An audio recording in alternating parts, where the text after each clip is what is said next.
আসসালামু আলাইকুম everyone, welcome back to my channel Alvi's kitchen. আশা করি আপনারা সবাই ভালো আছেন। আমি আজকে আপনাদের সঙ্গে শেয়ার করছি কই মাছের ভাপা। আশা করি এই কই মাছের ভাপার রেসিপিটি আপনাদের অনেক ভালো লাগবে। এই কই মাছের ভাপা কিন্তু গরম ভাতের সাথে খেতে খুব ভালো লাগে। তো চলুন চলে যাই মূল রেসিপিতে। কই মাছের ভাপা বানানোর জন্য এখানে আমি কই মাছ নিয়ে নিয়েছি। এখন দিয়ে দিচ্ছি লেবুর রস, দিচ্ছি পরিমাণ মতো লবণ,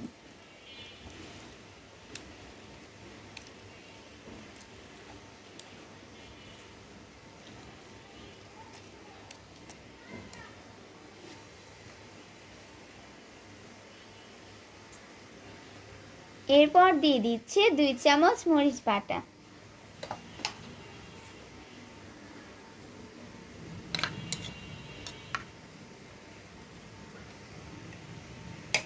এবার দিয়ে দিচ্ছি 1 চামচ পেঁয়াজ বাটা, দিচ্ছি 1 চামচ জিরে গুঁড়ো,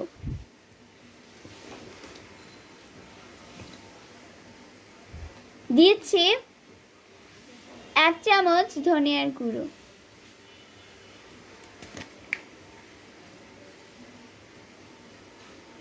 দিচ্ছি 1 চামচ হলুদের গুঁড়ো। এখানে আমি কিছু পেঁয়াজ বেরেস্তা আগে থেকেই করে রেখেছিলাম। এখানে আমি পেঁয়াজ বেরেস্তা সহ তেলটা দিয়ে দিচ্ছি।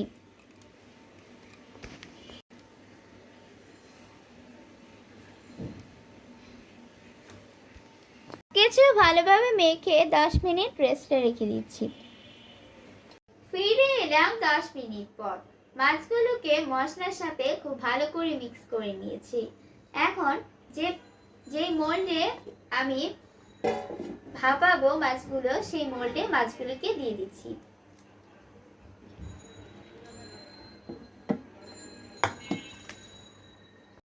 উপর থেকে মশলাগুলো খুব ভালোভাবে দিয়ে দিচ্ছি।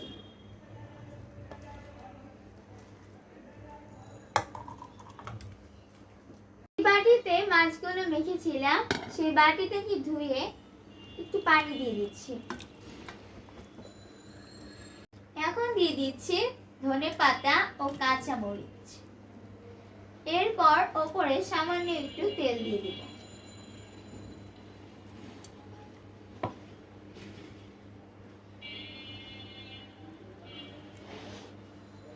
এখন ঢাকনা দিয়ে ঢেকে দিচ্ছি।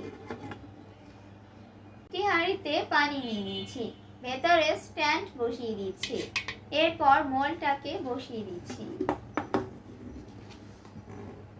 এবার এটাকে হাই হিটে 25 মিনিট পানির ভাপে ভাপিয়ে নিব। 25 মিনিট পর মোল্ডটাকে চুলা থেকে নামিয়ে ঠান্ডা করে নিয়েছি। এখন খুলে দেখার পালা। ওয়াও, কি সুন্দর হয়েছে! পারফেক্ট, একদম পারফেক্ট হয়েছে। একটা সুন্দর স্মেলও বের হচ্ছে। তৈরি হয়ে গিয়েছে কই মাছের ভাপা। আশা করি এই কই মাছের ভাপার রেসিপিটি আপনাদের ভালো লেগেছে। যাদের ভালো লেগেছে তারা অবশ্যই লাইক, কমেন্টস ও শেয়ার করতে ভুলবেন না। সেই সাথে আমার চ্যানেলটি সাবস্ক্রাইব করার অনুরোধ রইল। আজকে পর্যন্ত সবাই ভালো থাকবেন। আল্লাহ হাফেজ।